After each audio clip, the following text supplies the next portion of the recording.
एक व्यक्ति निश्चित धनराशि से 60 सेब या 40 आम खरीदता है। पहली बात, इस प्रकार का क्वेश्चन भी आपको देखने को मिलेगा। ये भी अपने आप में कैसा है, मोस्ट इम्पोर्टेंट है, ध्यान देना है, हल्के में तो बिल्कुल भी नहीं लेना है।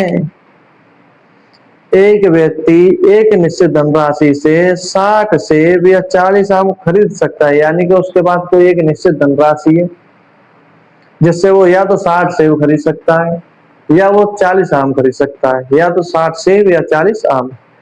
वह अपने पैसे का 80% आम पर खर्च कर देता है, यानी उसके पास जो पैसा है उसका उसने 80% खर्च कर दिया आम खरीदने में, और शेष से वो सेब खरीदता है, और जितने 20% जो रुपए उसके पास बचे हैं उससे उसने क्या खरीद लिया, सेब।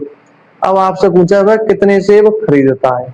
जब इस प्रकार का क्वेश्चन आपको देखने को मिले एग्जाम में, तो आपको बिल्कुल भी सोचना नहीं है, चुटकियों में गर्दा उड़ा देना है इसका। कैसे कि 60 सेब या 40 आम खरीद सकता है, 60 सेब या 40 आम खरीद सकता है, तो मान लो उसके पास में कितने पैसे रहे होंगे, 60 सेब या 40 आम। तो ऐसे सवालों में करते हैं हम क्या, एलसीएम। तो रुपए कितने रहे होंगे, 60 और 40 का एलसीएम कितना आएगा, 120। आता है कि नहीं आता है 60 और 40 का एलसीएम? क्यों भाई, 20 या 60, 20 दूनी 40, 3 दूनी 6 दूनी 12, 120। ठीक है, 60 दूनी 120, 40 की 120, ऐसे। तो ये क्या हो गया आपके रुपए। माना उसके पास कितने रुपए हैं, 120 रुपए। ठीक है, अब क्या कह रहा है, अपने पैसे 120 रुपए हैं। अब इसमें पहली लाइन क्या है, एक व्यक्ति एक निश्चित धनराशि से 60 सेब या 40 आम खरीद सकता है, यानी कि उसके पास 120 रुपए हैं, 120 रुपए में से 60 सेब खरीद सकता है।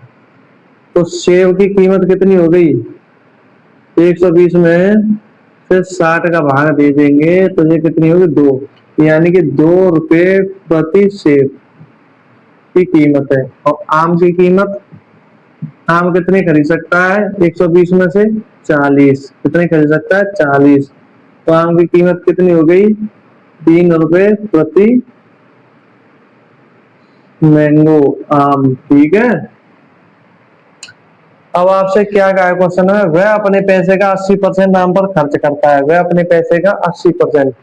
अब पैसा उसके पास में कितना है, 120, 120 का 80% कितना हो गया भाई, 12×96, यानी कि 96 रुपए किस पर खर्च कर दिया उसने, 96 रुपए उसने किस पर खर्च कर दिया, आम खरीदने पर, यानी 96 रुपए के उसने खरीद लिए आम।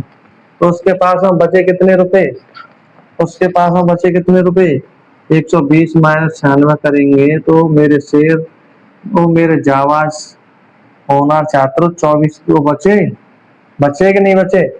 अब उसके पास में जो रुपए शेष बचे रुपए वो कितने, शेष बचे, शेष बची धनराशि कितनी है उसके पास में, शेष बची धनराशि कितनी है उसके पास में, 24। अब क्या है मेरे विद्यार्थियों, सेब की पूछा है उसने, कितने सेब खरीदे, सेब की कीमत, एक सेब की कीमत कितनी है, 2 रुपए, एक सेब की कीमत कितनी है, 2 रुपए। तो 24 रुपए में कितनी सेब आ जाएंगी, जब एक सेब 2 रुपए की आ रही है। अब ये तो कहने मत बैठ जाना कि एक महंगाई के जमाने में 2 रुपए की सेब कहाँ आ रही है, अभी सवाल में आ रही है 2 रुपए की। ठीक है, ये मत कहने लग जाना।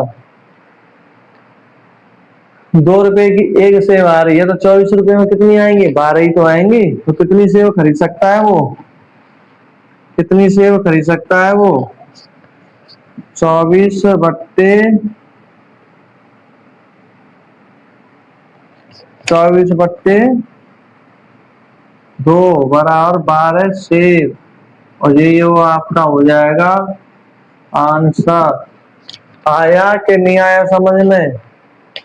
और बधाई हो, बधाई पहले दूं या पहले एक बार और समझा दूं इसे, एक बार और समझा देता हूं।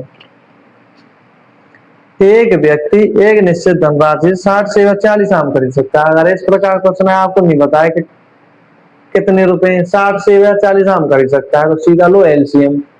60 सेव और 40 आम का एलसीएम ले लिया 120। ये होगी उसके बाद निश्चित धनराशि। उसके बाद जो धन है वो 120 रुपए है। अब वो 120 में 60 सेव खरीद सकता है, यानी 120 में 60 सेव खरीद सकता है, तो कितने रुपए सेव पड़े उसे? 2 रुपए सेव। अब 120 में 40 आम खरीद सकता है, तो कितने रुपए वो से आम पड़े? 3 रुपए आम। 3 रुपए का एक आम। अब ये क्या कह रहा है? वो अपने पैसे का 80% आम पर खर्च करता है। 120 का 80% कितना हुआ? 96। 96 रुपए उसने आम पर खर्च कर दिए। 120 में से 96 को उसने खरीद लिए आम, तो बचे कितने उसके पास में? 24 रुपए। अब ये पूछा है कि 24 रुपए में कितनी सेव खरीद सकता है? 24 रुपए में कितनी सेव खरीद सकता है? एक सेव की कीमत कितनी है आपके पास में? एक सेव की कीमत 2 रुपए। तो एक सेव की कीमत 2 रुपए है, तो 24/2 यानी कि 12।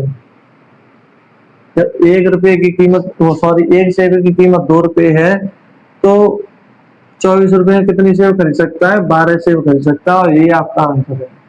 ठीक है मेरे विद्यार्थियों, ऐसा क्वेश्चन आए तो ऐसे करना आपको। आई होप आपको अच्छे से समझ में आ गया होगा।